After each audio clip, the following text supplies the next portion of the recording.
Komið sæl og velkomin hingað á samstöðuna í vikuskammtinn. Ég heiti Steinunn Ólína og eins og glöggir sjá, þá Gunnar Smári fjarri góðu gamni í dag en hérna eru með mjög góðu gestir. Það fyrst hér mér á vinstri hönd, Jóhann Dagur Þorleifsson, Jói Dagur rappari, velkomin. Hæ. Og Birgir Þórarinsson, betur þekktur sem Biggi Veira, tónlistarmaður. Og Unnu Mjöll Leifsdóttir, fjöllistakona. Og hér anspanna mér Anna Þóra Björnsdóttir, kaupmaður og lífsnautna kona. Velkomin öll sömul. Takk fyrir. Jæja, hvað segið þið núna í vikulok? Ég vaknaði í sumarbústaði í Skorradal og fyrsta fréttin sem ég las var að það væri allt stopp, Microsoft kerfisvilla og ég var svona hálfpartinn að vona að nú var ég komið að því. Nú þurftum við að fara að komast að því hvernig við ætlum að komast af ef tölvukerfi heimsins hrynur. Fylgdist þið eitthvað með þessum fréttum? Hafðu þetta einhver áhrif hérna á Íslandi? Fylgdist þið eitthvað með því? Vá, ég bara satt að segja að ég var ekki var við þetta. Nei, flott. Já, ég var bara að drífa mig í vinnuna í morgun, sko. Já, en það lagðist af flug og lestarferðir og það hérna, víst stórkostlegt neyðarástand á spítölum víða heiminn en við sluppum alveg skrekkinn og bankarnir náttúrulega. Já. Hvað gerum við? Ég sá þessa frétt, en þetta hefur ekki trublað mig neitt í dag. En hvað gerum við? En þetta setur náttúrulega bara alltaf sömu spurningar sem þú varst að býða eftir kannski að maður fokast alltaf upp og þau þurfum að fá nýjan skilning á tilvistina því að netið fór, skilur, þetta náttúrulega spennandi og allt það, en það samt sýnir alveg, sko, þegar við förum svona meira og meira inn í svona sjálfvirkni heiminn og vera svona bara einhvern veginn færa lífið okkar yfir í tæknina, bæði treystu við sko tækninni til þess að búa til fyrir okkur næstuna og líka neytennar, þannig að við þurfum einhvern veginn bara að fylgjast með því hvernig við sjálf erum í einhverjum heimi sem er ótamörað fyrir okkur bæði það sem við fáum og það sem okkur finnst, skilur, bara, einmitt, þú veist, þá verður alltaf svona meira svona bara, hvað er síðan eitthvað fokast upp í kerfinu? Já, nákvæmlega, maður hugsa það, hvað gerum við ef að Ísland verður allt í einu? Hvernig kaupir maður í matinn, á maður eitthvað kass? Já, nei, nákvæmlega, Er þetta að láta skrifa hjá sér? Já, akkurat, það er náttúrulega liðin tíð að sé hægt að skrifa hjá sér. Ég sko Pétur í Melabúðinni myndi bjarga mér en ég sá í vikunni að hann er að selja. Já, einmitt. Og strákarnir í Kjötborg, þeir myndu örugglega bjarga okkur líka, eða þeim sem búi í Vesturbænum. Í X-tíma kannski. Það í X-tíma. Ég bý ekki í Vesturbænum, þannig að ég væri alveg sko skrút. Sko. Hvar býrðu? Ég bý í Efra-Breiðholti. Sko. Já, þú fengir ekki þar. Ekki þetta að láta skrifa hjá sér. Þú er bara bakku upp á hjá nákvæmum. Já, sko málið, þetta yrði bara alltaf, þú veist, bara eins og venjulega. Það er bara brugðist við aðstæðan eins og bara þegar að, þú veist, Grindavíkurgosin eru byrjuð, þá bara eitthvað rokið til og biður ykkur varnargarða. Það er bara einhvern veginn látið bara gerast að það þarf að gerast. Þannig að þetta myndi koma upp og við þurfum ekki að leysa fyrirfram. Og engin myndi deyja á næringarskorti og einum við sólarhring, það geta allir komist í vatn og eitthvað svona, þannig að það myndi alveg finnast einhvern veginn út úr þessu. En þetta er því challenging og ábyggilega bara skemmtilegi tímar. Veistu, mér finnst eins og ég hafi bara heyrt þessa umræður bara einhvern veginn aðeins öðruvísi orðar fyrir alveg svona rúmlega 20 ára síðan þegar 2000 vandinn. Já, einmitt. Þá vorum við að búa okkur undir það að heimurinn myndi stoppa. Já, ég mitt manið, ég var svona 9-10 ára þegar ég var að heyra þessu og bara vá, bara það er bara allt að fara í klessu í heiminum bara. En svona dystopía, yfirvofandi. Já, sko þegar ég bjó í Bandaríkjunum þá náttúrulega þurfti maður að venjast í að útbúa sko svona earthquake kit, jarðskjálfta kit fyrir hvert einasta barn. Og það var alveg þurrmatur og föt og vatn og bara útbúnaður og þetta fóru börn með í skólan alltaf á haustinn. Svona, það er kannski ekki mikið svona fyrirhyggjumál hjá okkur hérna í Íslendingu sem ætti kannski að vera, eða hvað? Já. Það væri alveg heppilegt, af því ég held við séum svo góð við hann. Þess að núna vaknum við og lesum þessar fréttir, finnum ekki fyrir því, erum ekki verið við það. Nei, Amerikanar eiga alltaf cash heima hjá sér, sko. Það er bara svona einhver lífsregla að hafa eiga dálítið ef að kortin hætta að virka og þurrmat. Og mat og svona, já. Ég var einmitt stödd í New York þegar að turnarnir féllu. Já. Og ég bara heyrði aðra sprenginguna, en ég sá ekki, ég var inn í Brooklyn, sko. Og þá einmitt, þegar ég áttaði með því hvað það gerst, þá rauk ég til og keypti einmitt fyllt á dósamat og bjó mig undir bara heljarinnar stríð. En svo blessaðist þetta allt, en það var svona góð æfing. Hvað varstu lengi að klára dósamatinn svo þú keyptir? Örugglega ár, en ég veit ekki, ég þurfti örugglega að henda því á endanum.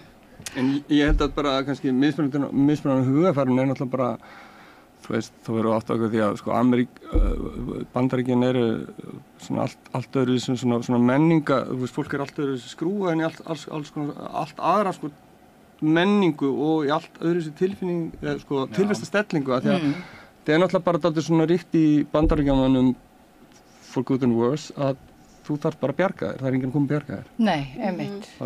Þú þarf bara að standa þína plikt og þannig bara almennilegt fólk og þú bara gerir þitt og það enginn sem hjálpa þér, þú þarf að gera þetta. En þetta líka eiginlega og þess vegna einmitt, bara ef það kemur eitthvað upp á þá þarf þú að vera með eitthvað B-plan. Já, og svona en hjá okkur kannski sem við búum við kannski meira svona eitthvað svona allavega svona tilfinningu fyrir því að við búum í eitthvað svona samhjálpar samfélagi þá treystu við bara á það ef það kemur eitthvað upp á þá reddast þetta bara því að við erum bara í þannig samfélagi það gerist alltaf. Segðu útlendingunum sem að leita til fjölskyldhjálparinnar það að við sem búum í svona samhjálpar samfélagi. Já, en þau eru ekki hluta af því samhjálpar samfélagi eins og náttúrulega ef við komum í fréttum varandi fjölskyldhjálparina það er ekki allir í sama samfélagi. En við lítum á okkur kannski, við erum safe, við keyptum raketupakka þannig að skátarnir bara koma að hjálpa okkur. Já, nákvæmlega.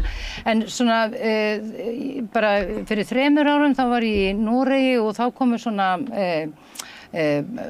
blöðungar inn póstkassan og það var verið að svona segja fólki að undirbúa sig ef það kæmi stríð. Þetta var svona þarna eftir að Úkraínu stríði fór af stað og svona, ég man að ég svona hrökk svolítið við og þetta var bara svona áminning það að náttúrulega nálæðin í Skandinavíu við Úkraínu miklu meir en hér en við erum einhvern veginn svona við erum ekkert voðalega fyrirhyggju söm þjóð, skilur, við erum ekkert svona og Bandaríkjamenn til dæmis þeir svona og krökkum uppálagt strax svona í unglingadeildum í skólum að hugsa hlutina þannig að þú þurfur að eiga 3 mánaðarlaun ef þú missir vinnuna, ef þú veikist eða eitthvað svona og þetta svona kannski, við erum meira svona í því að vona að samfélagi redda okkur ekki satt.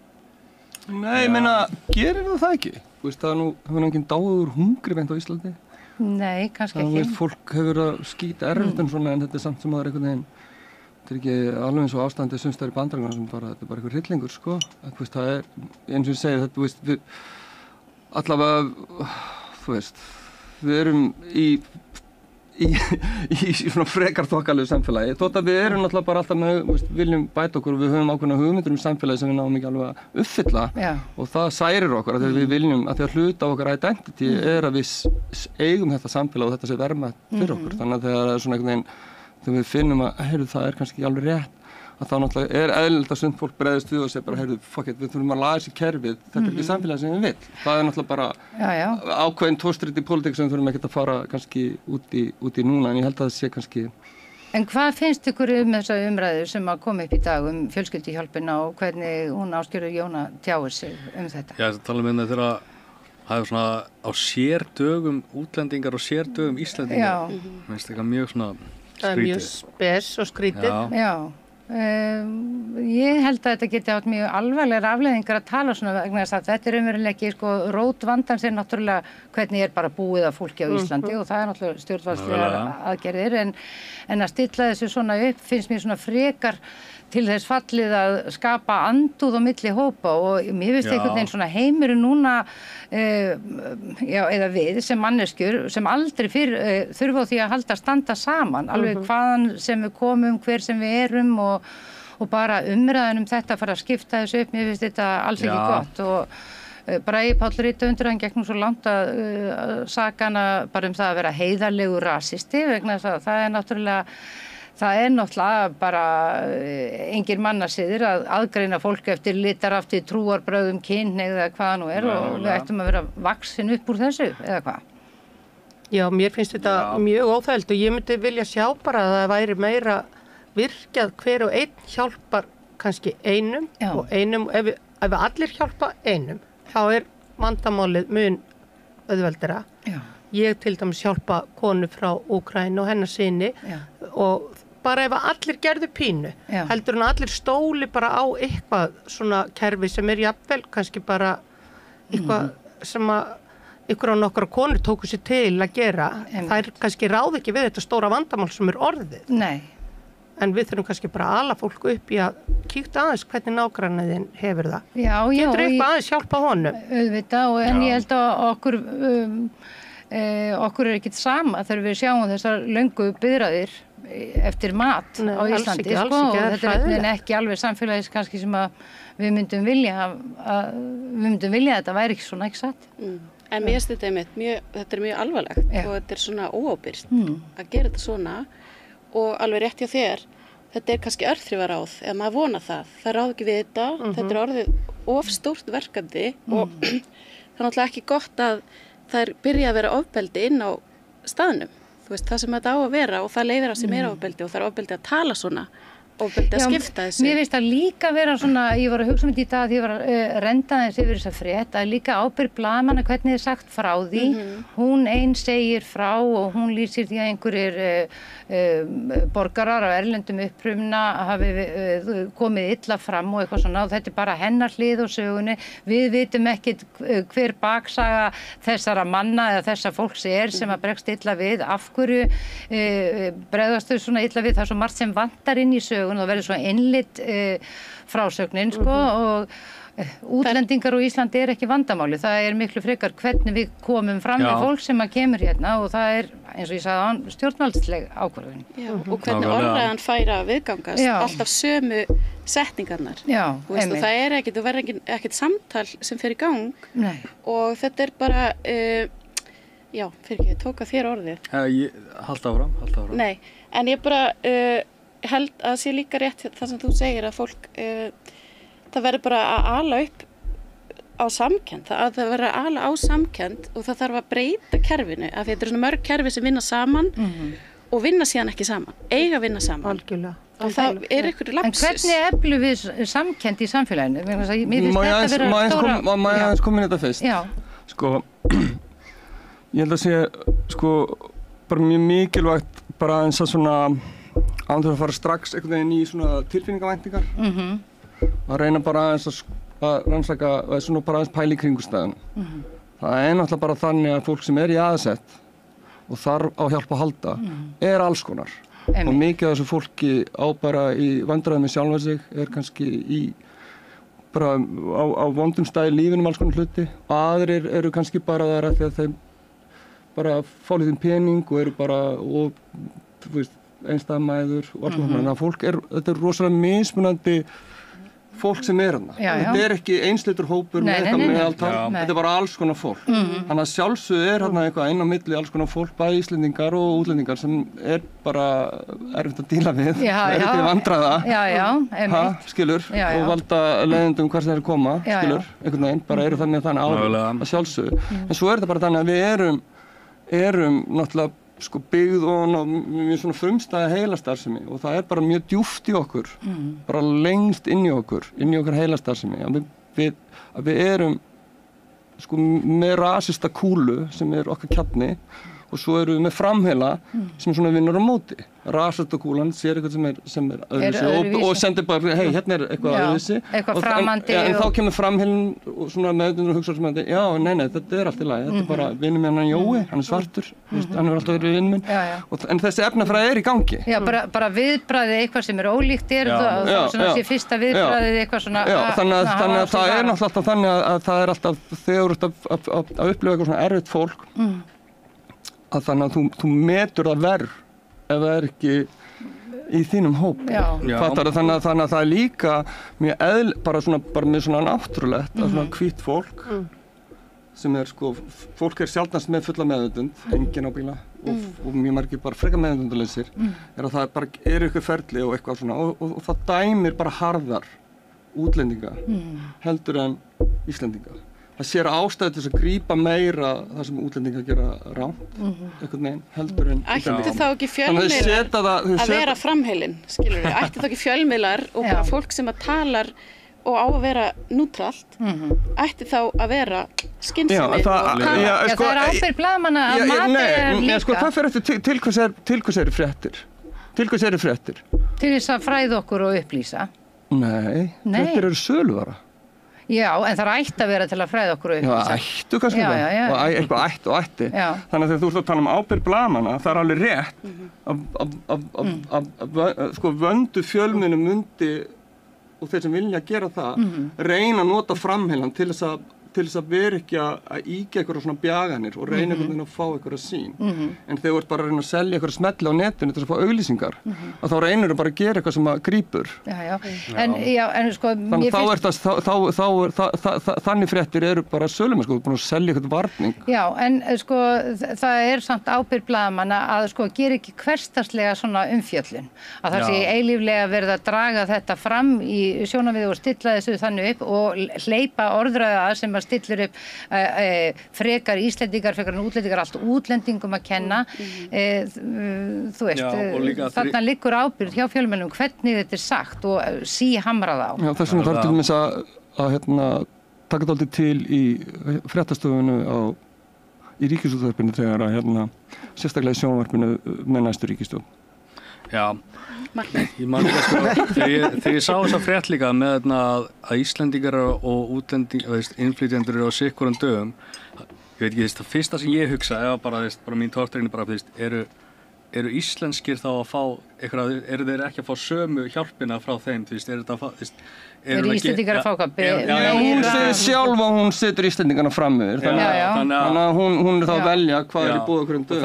Þá hefur kannski líka verið, þessi æsingur sem hún var að tala einhver hefur bara séð eitthvað Íslending fá harðfisk og einhver annar vildi fá og auðvitað verður maður pirraður og reiður og lætur í sig heyra ef að þú ert mættur á okkur stað sem það sem allir eiga í raun að vera jafningjar og þú sér bara... Já, það stendur bara í stjórnarskrána, allir skulle vera jafnir fyrir lögum, ég meina þá eitt að gilda allar manneskjur hér. Vanti aðalega sko miklu meiri hjálp fyrir allt þetta fólk sem er að koma frá mjög ömurlegum aðstæðum og kannski frétt þetta fólk bara af því að sínu nánustu voru drepnir í gær, þá ert þú ekkert í góðu skapi í biðröð. Nei, að sjálfsögðu. Þannig að þú veist, það þarf að keyra miklu meira inn í félagslega kerfi til að hjálpa allir þessu fólki að því þetta er að koma með rosalega brotnar sálir.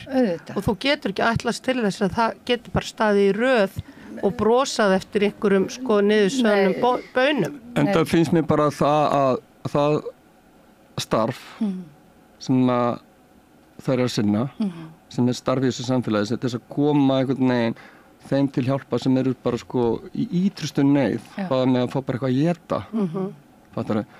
Það er ekki eitthvað sem ætti að vera bara ábyrgð eitthvað sjálfboðalega. Það ætti bara að vera bara kjarnin að því að það sé bara haldið um strúktúr almennilega þannig að það sé enginn vonarvöl að því það á ekki að þurfa. Og þá erum við ekkert að tala um það að finna eitthvað húsnæði með klósti fyrir fatlað eitthvað dýrt. Það er bara það fólk getur komið einhvers staðar og fengi að éta sama fucking hvað. Já, nákvæmlega. Heyrðu, fólk sem áður bjó í hjólhýsum í Laugardalnum og var svo flutt núna á eitthvað iðnaðarplan við verksmiðju upp við Sævarhöfða kvartar yfir aðbúnaði og ég heyrði nú bara þegar ég var leiðin hérna upp yfir í útvarpinu að borgarstjóri segir að það sé ekkert á ábyrgð borgarinnar velji fólk að búa við í hjólhýsum. Mér var þetta pínlítið skrítið. Ég er ekki viss að allt þetta fólk velji að búa í hjólhýsum. Og á ekki fólk sem býr í hjólhýsum bara skilið að fá bara einhverja almennilega lóð þar sem það getur búið. Hvað finnst ykkur? Jú, auðvitað. Já. Ég skil ekki alveg einsni hver mótrökin við því væru, ég meina þetta er svo bara, ég held að í flestum löndum eru einmitt svona trailer parks sem fólk getur búið í, en ekki á Íslandi.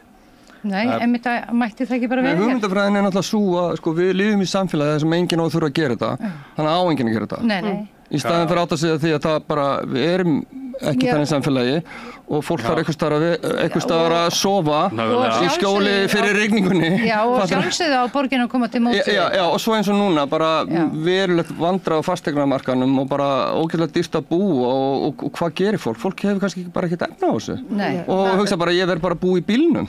Og ef að fólk þarf að velja þetta, þá getur ekki eitthvað sagt bara, já, nei, við búum í þannig samfélagi að þú átt ekki að þurfa að gera þetta. Þannig að farðu eitthvað annað. Við getum ekki látið eins og þetta sé ekki að gera. Nei, það þarf bara að vera einhvern veginn bara, ok, fuck it, þetta er bara svona, þetta er ástandið. Við ætlum kannski að reyna að vinna eitthvað á þessum þetta kannski að leysa eitthvað en þessi húsnæðismál. Það tekur tíma að byggja hús og kannski þurfum við aðeins að skoða betur hvað er byggt og ekki bara vona að verktakarnir velja að rétta með einhverja hagnaðarvon, heldur það kannski samfélagið bara að byggja eitthvað lágmark, skilur. Getum við komið í vegferð að leigufélög og eignarhaldsfélög kaupi bókstaflega allt upp?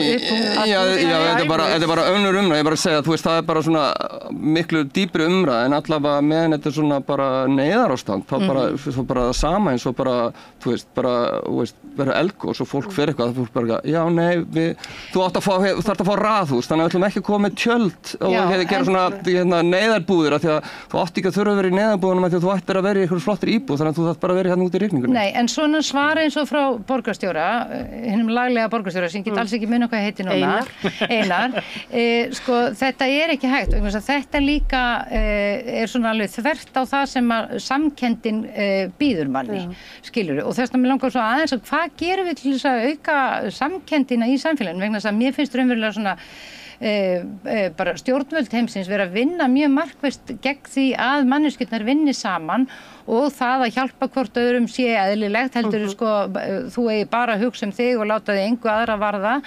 Hvernig getum við kennt? Það er akkurat það sem að þarf að gera. Það þarf að, þú veist, fólk á ekki alltaf bara að vera að hugsa sig. Ég er búin að vera með verslun niður í bæ í 29 ár og það er alltaf verið framkvæmdir og verið að byggja og alveg frábært að þessi verið að byggja þétta byggð. Þetta verða litlar sætar íbúður fyrir unga fólki. Það hefur engin efni á að kaupa þessar íbúður. Nei, nákvæmlega. Og hefur engin efni á að búa þarna.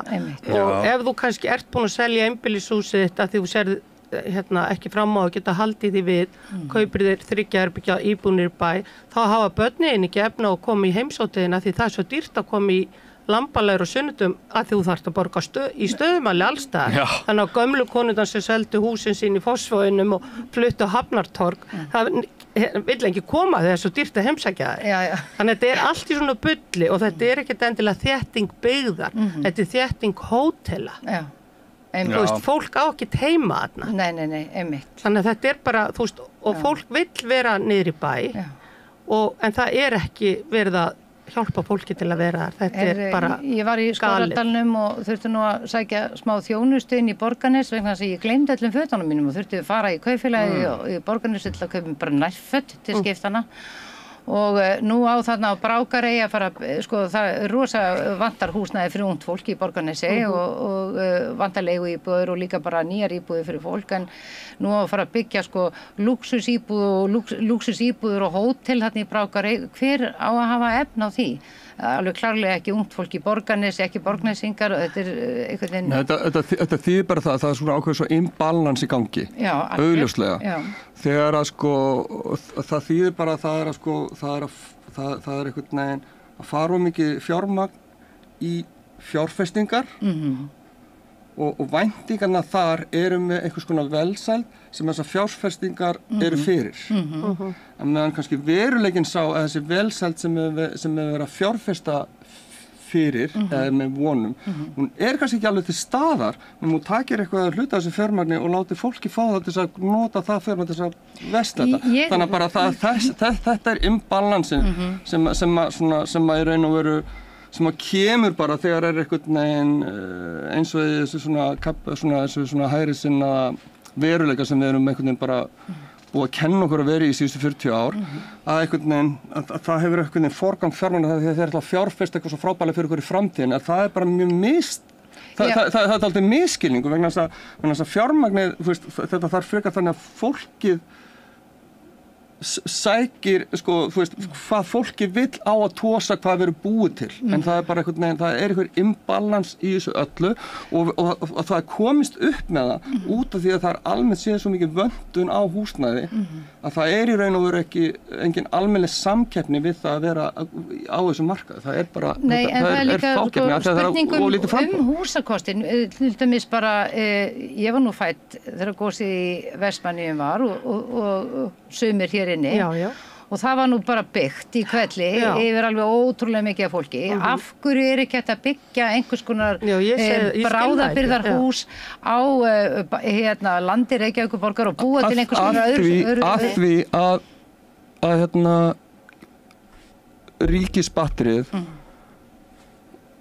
hefur ekkert apparat til að gera neitt slíkt. Að það búið að færa það yfir í það að ríki og sveitarfélögin get ekki gert neitt nema með eitthvað svona útboði og það fari ekki um einhverja verktaka, fari ekki um einhverja svona hönnun. Þetta er ekkert innanhús, þetta er allt aðkeypt og þetta eru langir ferlar. Já, en við eigum núna að láta bara eins og sé eldgos og bara gera þetta. Bara eins og þetta var í gamla daga, þá var þetta þannig að það voru til bara teikningar í einhverjum húsum. Já, byggja eitthvað hús, þetta er teikning. Nei, nú þarf að hanna eitthvað upp á nýtt og svona, þannig að það er ekki hægt að gera neitt. Byggja bara annað hús eins og húsi vel við það þarf alltaf að koma eitthvað bara einhver gjörningur ég meina, þú veist, það verður bara æðislega skemmtilegt þorp fyrir ungt fólk með einhverjum einföldum húsum og ég meina, það er ekki allir að bíða eftir einhverjum penthouse-íbúðum bara síður en svo, bara fullt af fólki sem verður engan áhuga á því að búa í slíkum húsakynnum, sko. Já, en málið það ekki, sko, tryggir það, sko, það sem vandamáli að þegar þú ert að reyna að átsourca öllu, að þá ertu alltaf búin að setja þetta inn í einhver svona hagnaðamengi. Fattar, það alltaf einhver sem að gera þetta sem að býða eftir einhvern svona hagnaði. En ef að ríki getur gert einhvern veginn, þú veist, bara sagt, nú ætlum við bara að gera bara íbúðir sem að við erum bara búa til eitthvað svona bara grunn. Það eru bara, nú ætlum við bara að setja inn í kerfið 4.000 tíbú íbúðir, fattaru, og bara við ætlum að hafa þetta bara ógeðslega ódýrt, en samt ekki drask, þannig að þetta er ekki sundur, en það er ekkert fancy, þetta er bara eitthvað basic, lítið. Verðum við ekki að berjast fyrir þessu í vetur? Þetta er bara til að koma með, bara að þú komir í Hagkaup og þú getur bara keyptir hrísgrón. En þú eru ekki alltaf að kaupa þér forsögin hrísgrón með einhverju kryddi sem er 10 sinnum dýra. Þú getur bara keypt þér bara eitthvað basic shit og þá balansar það markaðinn af því að það er bara til staðar. Það er bara orðið svo mikið svona, þú veist, það er svo mikið kerfi í kringum allt að bara ef þú ætlar að setja eitt skilt utan á hús niður í bæ það bara, sko, það er ekki, sko, fyrir nokkra manneskja að skilja uppni niður í þessu. Nei, sko, það má leifi, svo bara, sko, 50 og svo er alveg, sko, fjöldi manns að fundum þetta skilti, hugsaði það, á fullum launum, sko.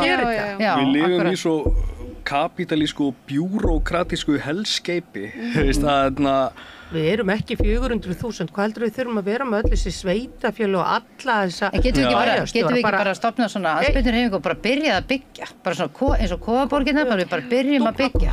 Já. Er ekki búið að loka smíðavöldan? Svo líka hægt með það.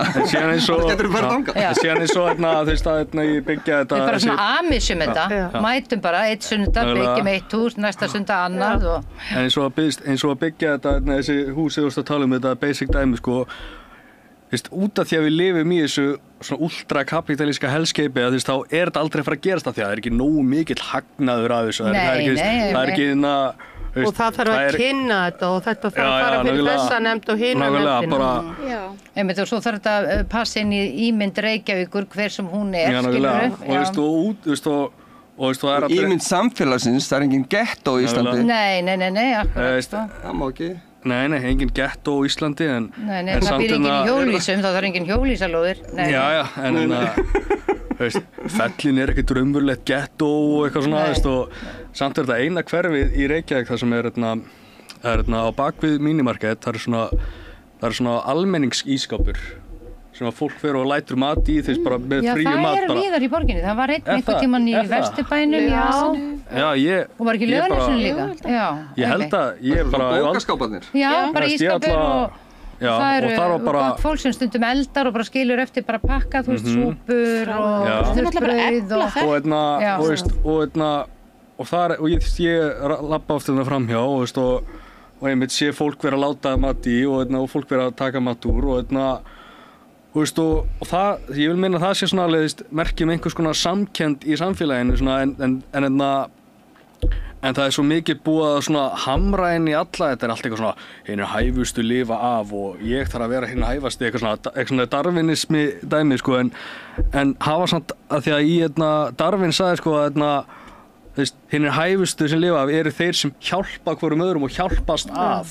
Það er það sem þarf að ganga út. En einhvern veginn virðist það einhvern veginn bara gleymast alltaf, það bara alltaf hver og einn þarf að hugsa sjálfan sig og það er alheims aðferðin að hjartanu, sko þannig sé ég þetta sko. Það þarf að hjálpa þessu fólki líka sem á sem flótta allan heim að búa í landinu sínu. Að sjálfsögðu. Þetta alveg orðið galið. Mjög svona áhugavert, í raun og veru bara svona mjög svona áhugavert konflikt. Að það kannski sama fólki sem að, hatast út útlending og vill ekki fá það til landsins og finnst sér að sprengja til þess að hrekja á flótta til þess að vilja koma til landsins. Þannig að það bara, ef þú vilt ekki fá útlendingi til landsins, þá ættir að koma á heimsfrið. Þannig að fólki ekki að koma hingað, það að koma hingað af því að það að flýja eitthvað fokkin rugl sem er dálítið á þína ábyrgð og okkar samfélags. Já, og örugglega langflest fólki myndi helst vilja vera heima. Eiginlega allir vilja vera heima hjá sér eða er í lagi. Já, algjörlega. Mér finnst alltaf svolítið þessi umræði að heimta fólk læri íslensku.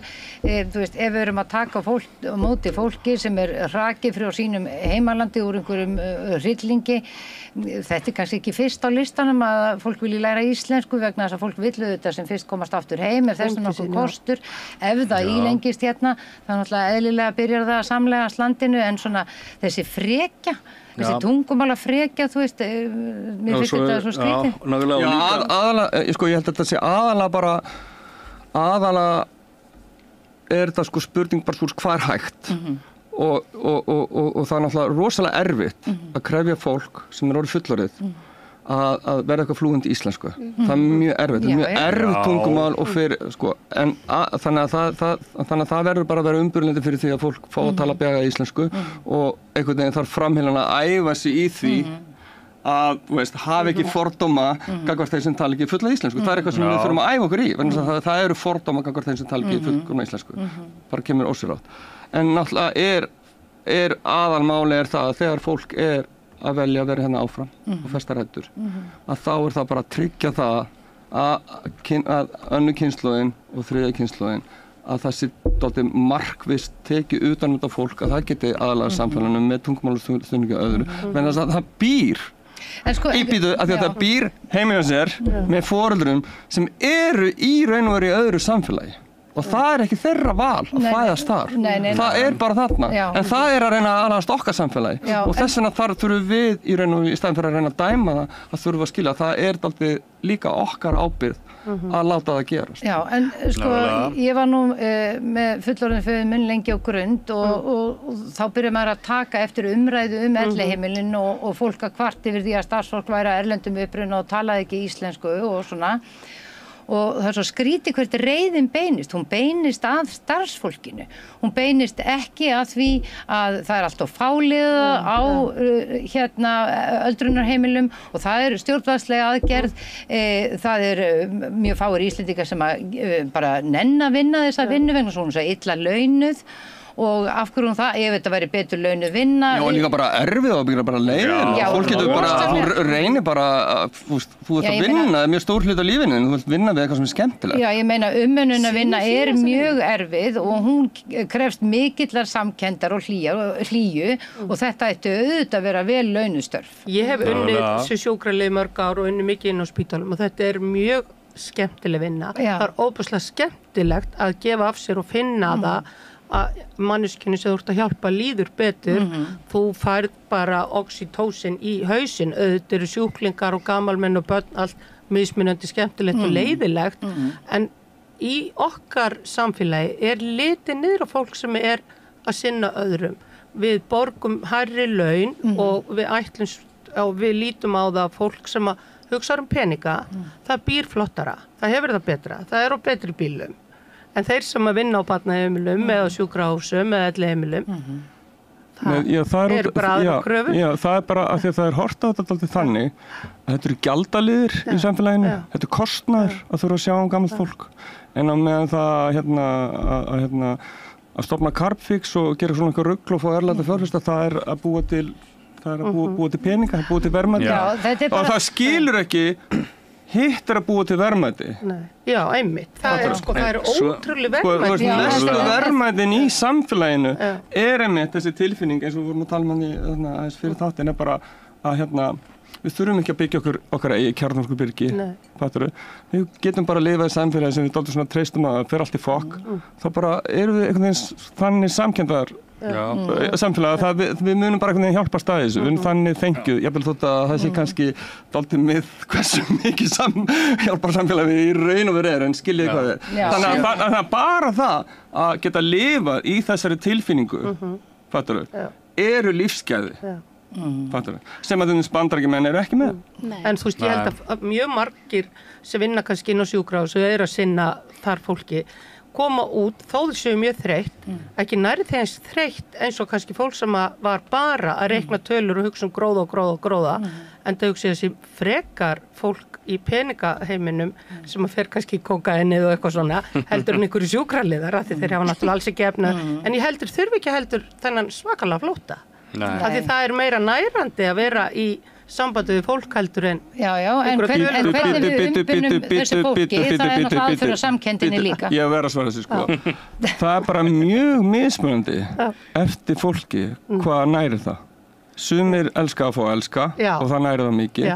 Fyrir aðra er kannski eitthvað annað sem að veldur með gleði, þannig að það þér hafi fundist gaman að vera í umvinnastöðum, því kannski bara þér finnst aldrei bara, þú elskar það að fá að elska, svo er fólk sem elskar að hata, það er gaman að gera það, og svo er aðri sem elskar það að móka skurð og skilja einhverja verklega framkvæmdir eftir sig, það er svo mismunandi hvað fær fólk að tikka, og ég bara að segja, það getur einhvern veginn alhæft, það er gott fyrir alla að gera eitthvað.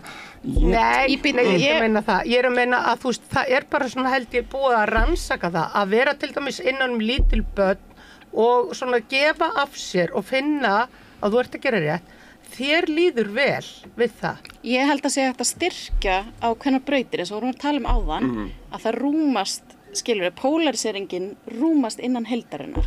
Þannig að það hafa allir einhver element í sér og ef þú ert sönn og sannur í þér og bara ferð að gera það sem tikkar fyrir þig eins og þú segir, að þá kemur eitthvað gott út úr því og ég held að þessi þjálfun, að því varst að spyrja áðan hvernig aukum við samkennd í samfélaginu, það er hægt að vinna með þetta og búa til verkefni sem henta hverjum og einum sem að auka þessa tilfinningu og samkennd hjá fólki og vinna saman og gera hluti fyrir aðra. Svo kannski virkar það ekki fyrir þig og þú elskar að grafa skurð og þá þarf kannski að rannsaka það, er það líkaminn eða þú veist, hvað er það við það sem þú fílar? Já, en þessi skurður er samt fyrir einhvern annan. Já, en sumir hugsa kannski ekki lengra. Þetta er afrek sem þú gefur heiminum. Já, þetta er afrek sem þú gefur heiminum. Já, en þú veist, það er bara þetta. Manneskjan er félagsdýr, sko, allt sem við gerum er faktist fyrir aðra. Já. Er það ekki? Og sko, ef við fyrir mjög djúpt í það, þá er það vegna þess að við viljum vera metin að verðleikum, við viljum að sé eftir því tekið og við viljum gefa og taka á móti. Og ég vil líka segja, því Einar Þorsteinn, þessi laglegi borgarstjóri, segir þetta hjólhýsabyggðina, þú veist, það er ekkert verið að tala hei, skoðum aðstæður fólks, hvað vill fólk, vilja þau verið í þessu, er þetta bara af nauðsyn, skilur þú, það er ekki lausna með það, og sömur velja það, það er engin lausn í sjónmáli og ekkert samtal sem fyrir að stað, bara útísum því, skilur þú, og þú verður að vera samtal og það verður að vera þarfagreining fyrir það sem þarf. Þú veist, eins og auka samkennd í samfélaginu, það er bara eitthvað sem við verðum að gera. Já, ég held að gerist líka ætti að gerast inn í skólunum líka. Já, skilurðu? Að hluta til, þetta er náttúrulega 50-50 og ég er búin að læra í kennslufræðinni og það er bara mjög gott og ýmislegt gott í gangi þar, en þetta er algjörlega... Læra að hjálpast að taka þátt í samfélaginu og svo framvegis, hugsanlega einhver sjálfboðavinna hjá krökkum og svona, þú veist það er... Bara að rækta kartöflur og grafa skurð og gera eitthvað fyrir... Alveg fara varlega hvað hættir að draga, ungviði í gegnum sem er ekki komið með fullan heilaþroska Já, upp á 25 þá skulum við fara varlega. Já, ég bara segja að þú veist, það er þetta eins og þú segir, það er sannlega þetta að vinna með einhverja þætti og vera með einhverja æfingar bara til þess að hafa svona stærri heimssýn heldur en maður sjálfur, að sjálfsögðu er hollt að gera slíkar æfingar En það bara dálítið þannig að sko fyrst... Að læra að setja sig í spor annara held ég að sé mjög mikilvægt að fólk læri. Já, en þú þarf þroska kannski til þess. Ég bara segja... Nei, börn hafa alveg, börn alveg instinktív, þau vilja hjálpa, þau vilja laga, þú veist, og allt þetta. Þetta bara eðli manneskjunnar að vilja hjálpa stað. Það myndi sporna kannski við þessum síðkapitalísku gildum sem við neyðumst til að lifa eftir. Nákvæmlega. Og ég held nefnilega, því við vorum að tala að æfingar og brautir í heilanum og æfa sig, að þá ég til þess rosalega mikið á móti tölvuleikjum, af því við vorum eitthvað allir að ræða það. Já. En þú veist þetta, að við leyfum kapítalískum gildum að stjórna því hvort að krakkar séu að spila GTA. Þú veist, þar færðu bara stig fyrir að skjóta fólk og drepa hórur. Skilur, þá ertu bara að þjálfa þær brautir. Aðföra hjartastöðinni. Já. Heyrðu, því við vorum að tala gamalmenni, við verðum aðeins að tala eitt gamalmenni í Bandaríkjunum. Já. Sá sem að deyja í beinni. Sá sem nú nýlega greindist með COVID. Já. Greindist hann samt með COVID? Hvernig greiði kallinn? Mér finnst þetta bara alveg skelfilegt. Mér finnst þetta svona bara að það þarf einhver að benda öðrum á þegar að þinn tími komin. Farðu bara núna heim og njóttu. Já, hann kannski ekki alveg í stöðu til þess að vera meðvitaður það sjálfur, en þykir engum vænt þennan mann, spyr maður sig. Sko, já, bara, hvað með nánustu aðstæðnir? Ég held að þetta var bara mjög mikið feiljur. Ég held að þetta sé bara þannig að það bara svo mikil hefð fyrir því að sitjandi forseti fer aftur. Það var bara einu svona áður ekki gerst. Að einhver sem var búin að vera í 4 ár sagði ég ætla ekki að bjóða mig fram og hann valdi það sjálfur. Og kannski var það bara ekki almennilega meðvitund innan demókrataflokksins að átta sig á því að hann væri vanhæfur. Hann væri bara, hann að fara inn í aldur þar sem hann að bara fara inn í að vera alvarlega vanhæfur. Hann farin inn í mjög alvarlega hrörnun og þetta bara embætti sem þú getur ekkert boðið fólki upp á slíka mann. Fattur þú? Nei, en finnst ykkur ekki dularfullt að þessi skrípaleikur, þetta sé bara einhvern veginn andlitið á stjórnmálum í Bandaríkjunum? Finnst ykkur ekki klikkað á orðið? Sko, við erum að tala það í Bandaríkjunum máttu ekki keyra lengur þegar þú ert orðinn áttræður, en af einhverju undarlega ástæðu þá máttu vera á forseti. Já. Það mátt mjög undarlegt. Það kannski verið að tala að þú sett ekki með ríflex, en fórsetin var bara gott, hann sé ekki með allt og mikla ríflex. En hvernig upplifðu þið þessa skotárás á Trump?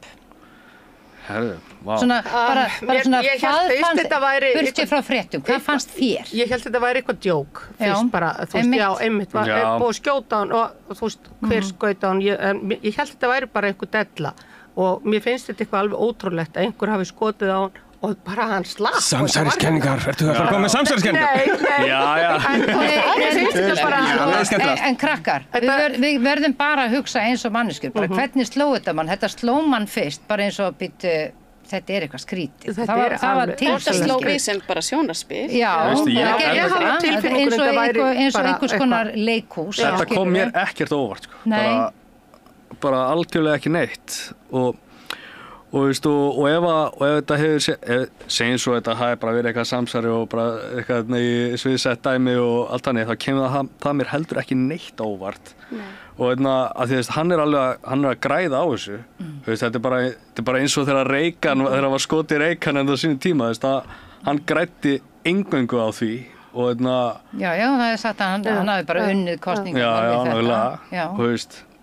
Já, og þessar umbúðir eyrun.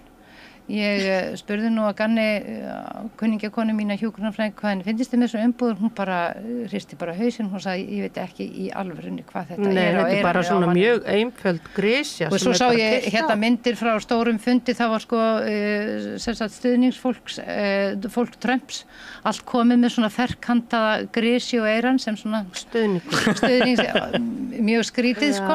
Ég get bara sagt okkur það, sko, það sem er áhugavert við þetta. Og hvort það sé eitthvað, hvernig gerðu eitthvað, það er bara hægt að fabla svo mikið það og ég veit ekki hvort maður græði beint á því. Það sem er áhugaverðast við þetta, finnst mér aftur á móti, er að núna Trump orðinn ofurhetja. Til þess var leikurinn gerður. Nei, það eitthvað gísk frá þér. Þú ert bara alhaf eitthvað gísk. Það getur líka bara verið þannig að þetta hafi bara verið bara hluti af þeim tilviljunum sem raðast bara einhvern veginn saman í átt að einhverju framvindu sem eitthvað svona stærra Skilur, hvað veit ég það? En allavega það skiptir ekki öllum máli. Hann orðinn ofurheita og hann að vinna þessar kosningar. Mjög margir í heiminum upplifðu þetta sem mjög skrítið. Eins og það væri verið einhvern veginn bara, þú veist, það væri verið að feika Matrix eða einhvern veginn, skilur. Og svona ungur maður að hafa komist eitthvað svona nálægt til að og líka, þetta eiginlega of klikka til að geta og samsæðiskenningar að þetta væri aftaka á vegum einhverja annar og það var mjög skrítið. Og líka myndin sem að náða á hann, þú veist, nýbúið að skjóta hann í eyrað þarna og hann svona heldur hnefanum uppi og bandaríski fánin í bakgrunn. Það leit út bara mjög æft. Þetta var bara, þú veist, þetta var bara eitthvað svona allt, þú veist, það var bara svona geðveitt svona Kodak moment af honum alveg, þetta var bara eins og þetta hefði... Fréttamynd ársins? Já, bara fréttamynd ársins, þetta var bara svona, eins og þetta hefði verið stillt upp bara, herru, ok, við erum búið að skjóta þér, rétt setja hendina svona, vertu hérna, ok, nice. Já, og í staðins fyrir að sko rjúka einhvern veginn í burtu, þá var strax bara tími fyrir fótó, fyrir myndafötu. Mér fannst hann ekki verða neitt sko svo sjokkeraður. Mér fannst þetta allt mjög skrítið og náttúrulega hræðilegt, þarna dó náttúrulega einstaklingur í öllum þessum hryllingi. Tveir einstaklingar, já. En hvernig verður framtíðin núna þegar Trump verður að öllum líkindum forseti? Ég get ekki svara því. Jú, reynum að spá í það. Fabulegur eitthvað? Já, gaman. Þú hefur gaman að því. Nei, eins og ég segi, mér finnst þetta bara... Ég er gaman að hugsa þetta sjálfur og bara svona reyna að sjá fyrir sig hvernig þetta verður. Sko, stóra spurningin er alltaf bara, ok, þetta bandaríska samfélag, annars ég var eitthvað að kafa eitthvað ón í það, skilur, sérstaklega, en bara hvernig þetta er svona einhvern svona miðpunktur á einhverju svona svona peningalega intereststýringu á alheims atburðum og alheims lögreglunni og þetta hefur náttúrulega verið þú veist, hernaðarlega powerhouse til þess að keyra bara sko pólitík og annað bara í stórum hluta heimsins, skilur. Bandaríkinu eru svo 28 triljónir. Já, það skiptir þá einhver máli. Það skiptir þá einhver máli, þannig að, þú veist, þau brenda bara pening. Við getum verið að sjá fram á hans í breyttan heim verði Trump og sem að verður örugglega forseti. Mér langar einhvern veginn ekki þá. Síðast þegar hann var forseti, þá var ég alveg sannfærð það að þessi hnignun sem að heimsveldið er að horfa á, þá ímyndaði ég mér að það yrði með einhverjum kvelli. Skilur við, Kínverjar, Rússa, þetta er eitthvað svona, en það gerðist ekki og segjum sem svo að hann vinni núna, að þá er ég ekki viss, þú veist, það er bara mikil ólga líka meðal almennings í Bandaríkjunum, þetta er orðin algjör skrípaleikur og fólki líður ekki vel og það er bara mikil fátækt, það er mikil ómenning, þú veist, í bara mörgum borgum, og þá, þú veist, maður hugsaði þá, þetta brennur innan frá og hernað og styrjaldir. En þú veist, það er hnignun, klárlega. Þannig að gerist það hægt og sígandi næstu 150 árin eða verður einhver hvellur. Sko, það skiptir, sko, aðalega, finnst mér skipta máli, hvenær í raun og veru það verður alvöru bara svona inn að kjarna conscious meðal Evrópubúa. Að þeir þurfi einhvern veginn að velja afgerandi aðra leið en að binda allt sitt trúss við hvað Bandaríkin ætla að gera og hvernig þau skilja heiminn. Fattar þú? Og þannig að ég bara segja það, vonandi... Viltu að Evrópa gangi úr NATO eða hvað? Nei, þetta er bara conscious, bara, þú veist, við erum með þeim í NATO og eitthvað svona, við erum að gera svona hluti, en það bara, við erum ekki að bíða eftir ykkur, að ákveða fyrir okkur, hvernig okkar utanríkispólitík er. Við tökum okkar eigin utanríkispólitík. Nei, ég meina, íslensk utanríkispólitík er náttúrulega bara rekin bara eins og eftir handbók Pentagon, sko, bara minni skala hér. Já, og utanríkispólitík fleira, en það er bara ákveðin átök í gangi í alheimspólitíkinni sem er út af þeim playerum sem er í gangi. Leið og það breytast playerarnir. Sérstaklega Trump fyrir einhvern veginn, ég veit ekki, hættast í eitthvað annað og breytist kannski dýnamíkin, að það náttúrulega breytist leikurinn. Og þegar leikurinn breytist, þá náttúrulega eru þeir sem er í leiknum, þeir þurfa þá taka eitthvað skonar move, hvernig ætlum við þá að vera í þessum breytta leik og það er það sem ég hef bara svona áhuga að sjá, hvað move ætlar að Evrópa taka þá og vonandi hún fyrir að átta sig á því að hún verður að taka sína eigin stefnu frá Bandaríkjunum. Ég á mikið eins og til dæmis þetta bara svona, eins og til dæmis bara samskiptin við Rússland.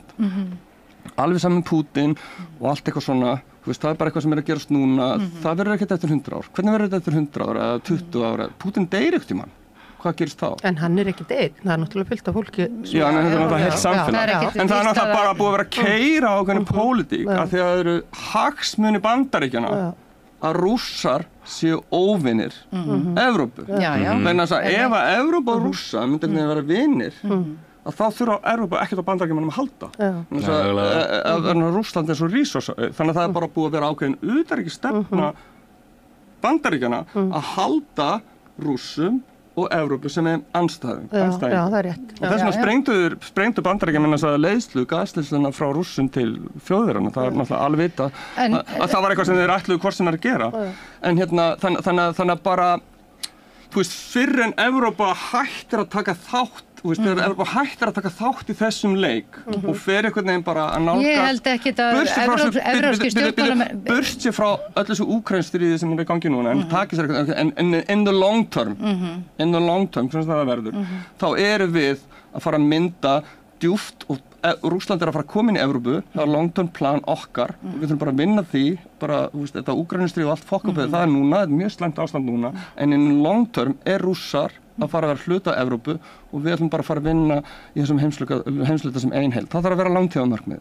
Auðvitað þarf það að vera langtímamarkmið. Og það verður ekki langtímamarkmið fyrir en Bandaríkjamönnum er ýtt út úr þeirri ákvörðun, því að þetta er evrópsk ákvörðun. Það er mjög eiginlega sorglegt að fylgjast með til dæmis núna baráttu demókrata í þessum kosningum og sérstaklega hvað var það réttindi kvenna. Og svo umræði að hún bara heyrist ekkert núna, hún heyrist ekkert fyrir þessum sirkus í kringum þessi tvö brjáluðu gamalmenni, fyrirgefið þið. Og þetta er svakaleg afturför fyrir bara mannréttinda baráttuna. Það er alveg rétt. Þetta er bara, það er ekkert verið að tala um eins og samkynhneigð og bara konur og fóstureyðingar og allt það er bara, við erum bara dottin 30-40 ár tilbaka. Já. Það er bara... Ég á vini í Bandaríkjunum, þeir eru margir hverjir að svona hugsa til þessir heifings. Finnst ekkert gaman að búa lengur í Bandaríkjunum? Ég þekki líka fólk. Já. Og langar ekki að ala upp börnin sín í þessu landi og náttúrulega orðræðan í heiminum, hvernig Trump til dæmis með þessum svona bullyisma sínum og hvernig hann talar. Hann hefur búið til ákveðið svigrúm fyrir svona, hvað ég að segja, bara ómanneskjuleg og óvingjarleg samskipti fólks á milli og þetta er líka eitthvað sem að slekkur á samkendinni,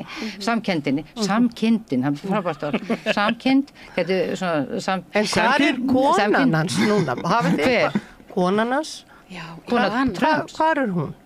Ég veit ekki, er hún ekki bara atvinnumanneski fegur? Mér er nú sýnst það, hún er svona bara... Henni var svo tróðið mikið fyrst, fyrir áðurinn að fá sitt síðan. Núna fann þess ekki. Hann er orðinn ofurhetja og hann er bara sko, þú veist, með alla Marvel myndirnar og allt svona, það er mjög svona ofurhetju, svona affinity fyrir það að dyrka ofurhetjur í Bandaríkjunum, sterka leiðtoga. Þetta er alltaf snýst minna tal, gera hlutina, fá rétta gaurinn bara í máli, þannig að þú veist, þannig að það er bara geggjuð stemming. Ég er einn, ég þarf ekki fjóradrottningu eða neitt. Nei, það myndi bara minnka í raun og það sem hann er að fara að gera núna. Núna er hann ofurhetja sem Guð bjargaði frá mordtilræði þannig að hann hefur verkefni, skilur, og eru að fara að kjósa mig í það. Og talandi um Trump sem ofurhetju, það eru bara ofurhetju þættir í gangi núna, þar sem, þú veist, vondu kallarnir eru ofurhetjur, svona sem eru bara eiga að vera bara svaka hetjur en eru bara algjörðu scumbags baku tjöldin, þeir heita The Boys. Og aðal karakterinn er alveg bara því að hann er með svona bandaríska fána sem skikkju og kallaður Homelander og hann er svona hluta til byggður á Donald Trump, svona hans svona hvernig hann talar og hvað hann svona og ég mæli með þessu, þetta er alveg... Og er þetta svona vondingar sem eru samt besta þessu? Nei,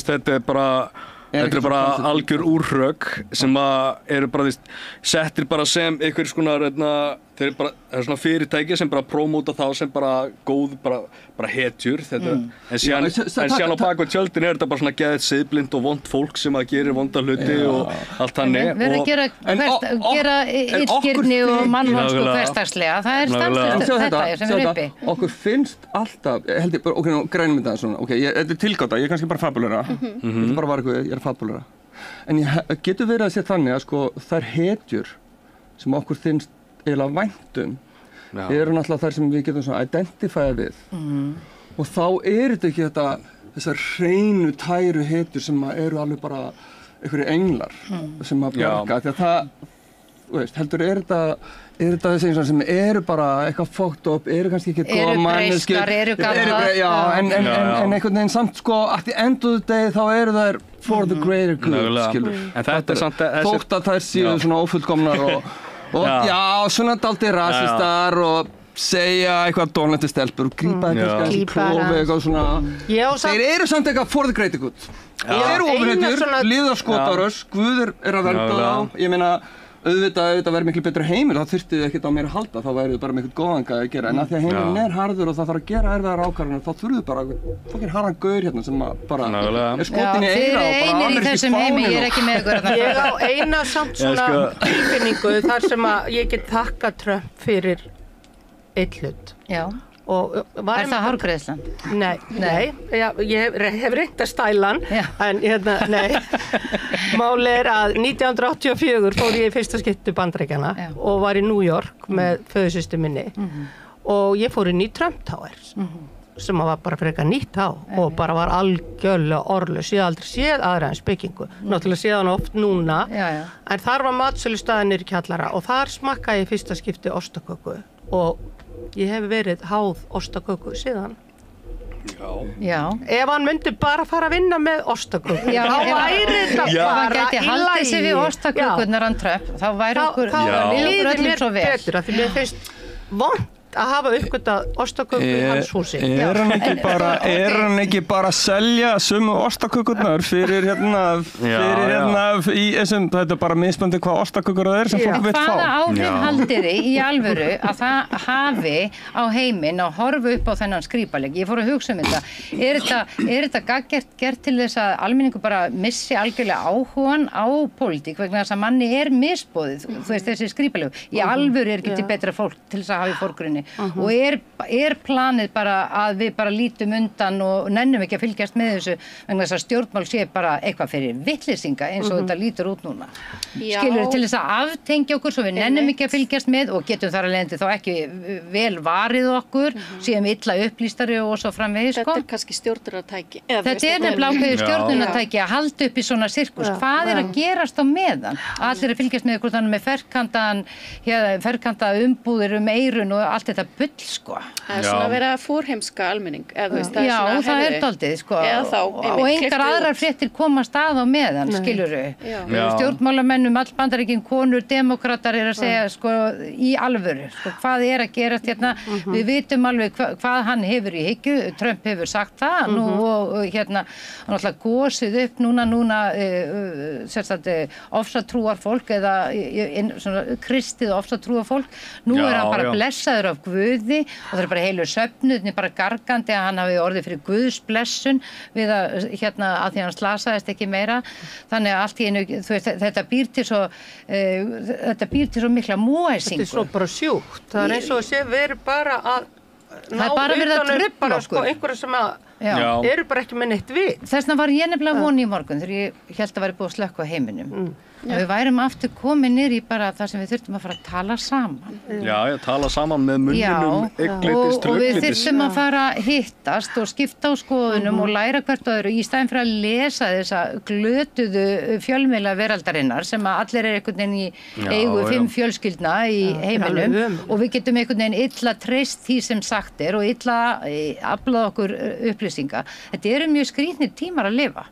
Mér var sko einhver sagði sko saman hversu mikið þú talar sannleikurinn er í þögninni þannig að þetta sé líka kannski bara dálítið gott að kannski sko bara svona kannski bara að slaka á, sko. En það náttúrulega rosa mikið áreiti og þannig að fólk kannski ert. En aðalega þetta kannski bara að slaka á. En varðandi pólitíkina, þá held ég þetta sé náttúrulega bara eins og maður hefur lesið í einhverjum svona dystopískum framtíðar veruleikum sem hefur verið teiknaður upp í einhverjum skálskapa, þá pólitíkin oft sko einhvers konar farsi, einhvers svona raunveruleika þáttur að miklu leyti og það kannski það sem kannski alltaf svona krafa pólitíkina sem að, þú veist, að því að í gamla daga var kannski, nú þurfum við að berjast hérna því að það ekki neitt og þetta alltaf svona frum og þetta voru svona stórblokk. Nú erum við komin bara í annan heim, þar sem að pólitíkin bara, þetta bara einhver kapitalísku ríki á ekki að gera neitt eitthvað svona byttu og þá það bara þannig að til þess að við nennum að taka þátt í pólitíkinni þá þarf hún að vera eitthvað meira krassandi þá þarf að vera meira stuð þá þarf að vera einhverjir alvöru karakterar þá þarf að vera einhverjir sögutráður þá þarf að vera episode 1, 2, 3 þáttur 1, 2, 3 og það sé eitthvað að gerast þannig að ég held að þetta sé bara fólk frá pólitíkinni frekar en annað ég held að við þráum eitthvað alvöru eitthvað raunverulegt að við finnum það að stjórnmálin sé fólk finnur pottitt fyrir því og mjög mikið af fólki í vandaningin fyrir því að Trump sé eitthvað raunverulegt. Þú þarf bara átt á því að það bara mismunandi í hvað veruleika fólk býr og hvað fólki raunverulegt.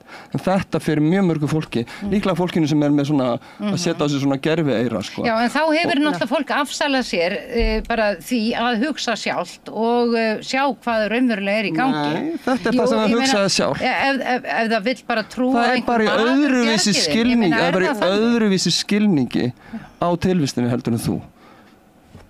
Ég held líka bara að fólk hugsi sér til framdráttar ef það kýs, þú veist, þennan eða hinn, að þetta mjög primitíft. Þetta í rauninni bara verða betra fyrir mig. Það kemur alltaf niður á það og eins og við vorum að tala hvort það væri einhver essens og fólk þráði einhvern meira essens og einhver svona dýpt í umræðuna, að það ekki víst að fólk höndli það.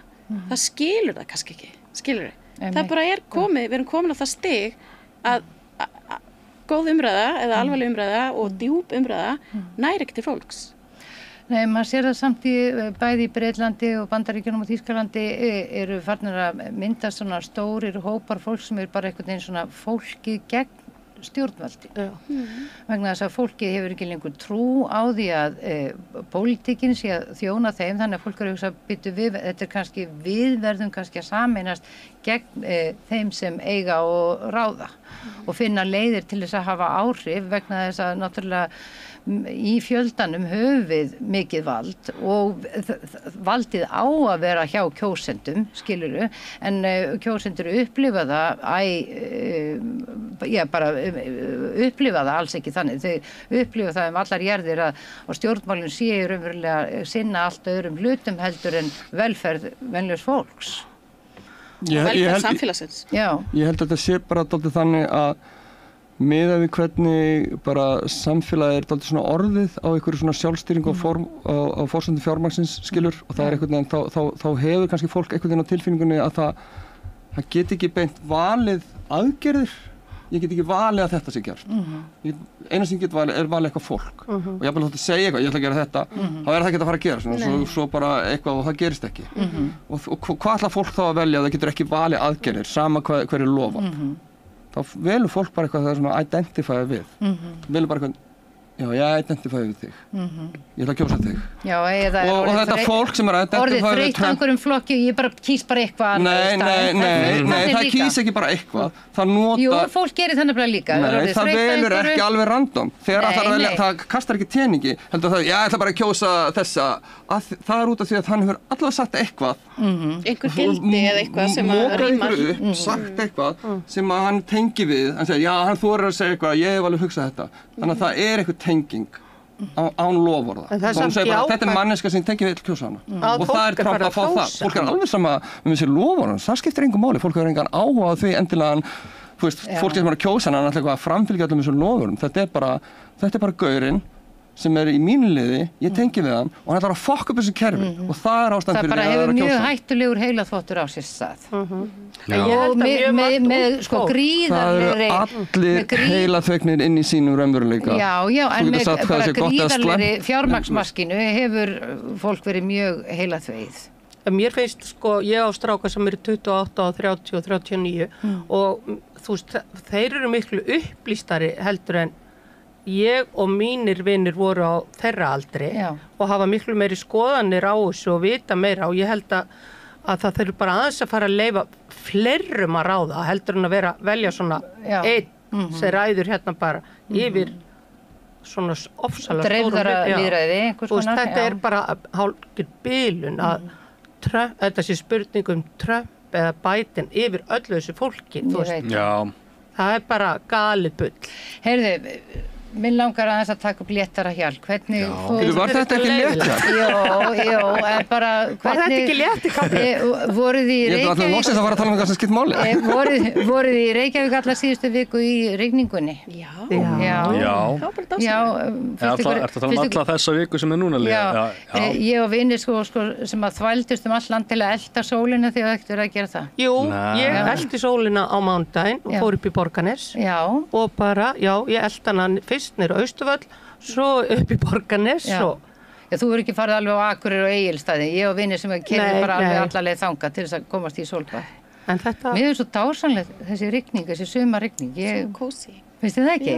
Já. Hreinsandi bara og... Mér finnst íslenskt sumar bara einhvern veginn alveg stórkostlegt. Já. Ég er að liggja mjög mikið á grúfu, bara í grasi upp í sveit. Mér finnst það gott. Ég er óslega sifjuð í svona rigningu. Mér það? Já. Þessi rigning allt í lagi og fínt fyrir gróður en mér finnst miklu skemmtilegra þegar það er sól. En hvað ætlaði að gera helgina? Eitthvað skemmtilegt? Ég er bara með gjörsamlega ekki neinn plön. Ég ætlaði bara að chilla og horfa kannski á sjónvarpið og... Horfa á Boys? Nei, ég er búin að horfa á það allt sko. Það bara seinasti þátturinn var bara í gær. Þannig að ég þarf að bíða í 1,5 ár eftir öðrum. Er einhverju tónleikar hjá þér á döfunni, eitthvað svoleiðis? Það var í gær. Já? Já, var gauk. Varstu góður? Ég var bara langbestur. Já, ok. Hvar varstu með tónleika? Gauknum. Ok. Já, það var alveg gaman. Þannig að þú ert að hvíla þig eftir tónleikana. Heitir það ennþá Gaukurinn? Já, ég held að heiti bara Gaukurinn, sko. Ekki Gaukur og Stöng lengur, sko. Það er langt síðan að heita. Já. Er það uppi? Já, bara uppi. Og já, nú er þetta orðið sikkur staðurinn núna. Og það er búið að loka húrra. Nei, byrju, það er komin einhvers annar staður í staðinn. Ég veit ekki, ég fer aldrei mér í... Stóri, já, það er rata. Svo er eitthvað óna og svo er í risinu. Já, ég... Þau verið aðeins breyst. Já, ég veit að ég þekki varla þessa staði með nafni. Hvað ætlað þú að gera helgina, Anna? Heyrðu, ég ætla að byrja að pakka niður úr eldhúsinu því ég ætla að fara í framkvæmdir heimi á mér. Ok. Og svo ætla ég að leika í stuttmynd á sunnudaginn og... Já. Viltu þá að ég vinni fyrir því í gleraugnabúðina með? Já, annars er ég farin að hafa svona bara luxus í gleraugnaveislunni. Hún er opin frá 10 til 5. Virkar það og loka á laugadögum og sunnudögum og sumrin. Já. Þannig að við hjónin eigum frí alltaf laugadögum og sunnudögum og sumrin. Æðislegt. Þannig að þú ert í heimaframkvæmdum helgina. Já, ég er að undirbúa að koma öllu dótinu í burtu. Já. Og svo fæ ég bara fólk til að hjálpa mér í þessu menn ég fyrir sumafrí og svo ætla ég bara handvelja það sem ég vil aftur inn á heimilið. Æðislegt. En þú, hvað ætlað þú að bardúsa helgina? Heyrðu, ég ætla að kíkja í dagsferð og svo heima til vinkonum minnar sem heitir Jong Park, hún er kóresk. Já. Hún á þar sumarbústað, lítinn, sem ég ætla að fá að kíkja í. Já. Tek með mig litluna mína sem er 5 ára, örverpið mitt og við ætlum bara að hafa kósí. Og leika ykkur smá í sveitinni? Já. Er ekki ennþá verslunin í Sólheimum opin? Jú, ég var þarna daginn, þetta var alveg dásamlegt. Og bara falleg myndlistasýning og allt til alls. En þú? Hvað ætlar að bralla, Byggi? Já, þetta er eina helgunum í sumar þar sem ég þarf ekki að skrölda til útlanda okkur tónleika. Já. Og þannig að það ætla ég að láta verða að því að hjálpinni móðu minni eitthvað með einhverja hellulagningu upp í bústað sem ég var búin að lofa að gera í sumar, ég ætla að kýla það núna. Ertu handlaginn? Já, það er svo gaman að ég þarf nefnilega eitthvað til að festa fyrir mig hurðar. Já, nei, ég er ekki handlaginn. Nei. Ég er það, ég skal koma. Já, æði. Annars er ég með leigu eiginmann, maðurinn hennar Sólveigar Arnarsdóttir, ég leigi hann stundum af Sólveigu. Og þá kemur hann og einmitt og festir hurðar húnna. Þú ert alveg sloppin, ég fæ hann Jóseinar Sólveigar. Nei, ég er farin að hjálpa, ég þarf að klára það, kannski fæ ég eitthvað að éta, þannig Þannig að það verður kannski eitthvað svona smá En bara þið ætlaði að vera í bænum bara? Nei, þetta er í bústað sem ég það hjálpa henni. En ég ætla nú að reyna að vinna á sundaginn. Já, ok. Hvað ert að vinna? Ég er að gera músík. Já. Já, ég er náttúrulega sko, já, ég er maður svona, þegar maður er einhvern veginn, ég allavega ekki tamið með það að vera einhvern veginn ekki í vinnunni og í vinnunni. Límit er einhvern veginn svona að því ég er með stúdíu heima hjá mér. Já. Það er einhvern veginn bara svona letileg tilfærsla á milli þessar tveggja veruleika sem eru, já, svona 6 metrar frá hverju öðrum, stúdíóið og heimlið. Hvernig finnst þér, bara eitt svona, ég vinn oft heima og stundum verður maður þreyttur á því.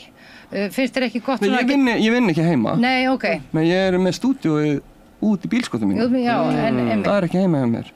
Okay. Þú lappar út. Þú lappar aðeins út. Já, það er 6 metrum frá heimilinu. Það er 6 metrum frá heimilinu. Mögulega. Heyrðu, en ég held að við förum að slá botnin í þetta. Ég vil þakka ykkur öllum innilega fyrir komuna. Jói, Biggi, Unnur, Anna. Takk fyrir í dag. Takk sem ég leið. Og við förum að kveðja héðan. Ég vil þakka Laufey og Ólafsdóttur fyrir að taka upp og senda út og ykkur sem hafa hlustað og hort. Það er ykkur að þakka að við höldum þessu úti og þið breytið þessu samtali okkar í fjölmiðlun. Þið getið síðan orðið virkir þáttakendur í samstöðunni með því að segja vinum og vandamönnum frá því sem er að gerast hér á samstöðunni og efninu sem við erum að búa til og því sem ykkur líka við. Þannig hefur samstöðin byggst upp af góðri afspurð frá manni til manns og þið með gjarnan benda á að efni samstöðurinnar má finna á Facebook, á YouTube, í öllum hlaðvarpsveitum, nú í útvarpinu, á FM 891, á stór höfuðborgarsvæðinu frá sunnanverðu Snæfellsnesi upp í Borgarfjörð að litlu kaffistöðinu og út á Reykjanestá. En það má líka sækja þessar útasendingar á spilarinn.is á netinu, en spilarinn er líka app sem hægt er að hlaða niður í síman og hlusta á samstöðinu og allar íslenskar útastöðar hvar sem er í heiminum. Þar sem er net og ef það er net. En við erum líka komin í sjónvarpið til þeirra sem eru svo heppin að skipta við fjarskiptafélagið Síman. Þar erum við númer 5 á fjarstýringunni og kannski munum við seinna önnur fjarskiptafyrirtæki bjóða slíkt hið sama og bjóða þá ykkur viðskiptavinum upp á efni frá samstöðunni 24 tíma á sólarhring 7 daga vikunar allan ársins hring. Samfélagsumræða við þetta rauða borð og í öðrum þáttum samstöðurinnar er ykkar og fyrir ykkur. Og þið sem viljið leggja ykkar að mörkum ættuð að gerast áskrifundur, það kostar 2.500 krónur á mánuði og þessi áskriftargjöld halda samstöðunni gangandi. Þið getið farið inn á samstöðun.is og fundið þar hnapp sem ástendur áskrift og skráð ykkur fyrir 2.500 krónur. Þið megið alveg borga meira þau viljið og þau sem kjósa geta látið áskriftina renna sem félagsgjöld inn í alþýðufélagið sem á og rekur samstöðuna. Því þetta er útvars- og sjónvarpsstöð og fréttavefur í eigu lesenda, hlustenda og áhorfenda. Tilraunaverkefni að byggja upp öflugan umræðuvettvang og fjölmiðil í eigu almennings. En ég hef þakkað gestum mínum enn og aftur fyrir og óska okkur öllum góðrar helga og ykkur sem áhorfið og hlýðið. Rauðaborður verður næst á dagskrá á mánudagskvöldið og þá verður fjör því þá ætla ég að vera stjórnandi og Gunnar Smári gestastjórnandi. Verið sæl.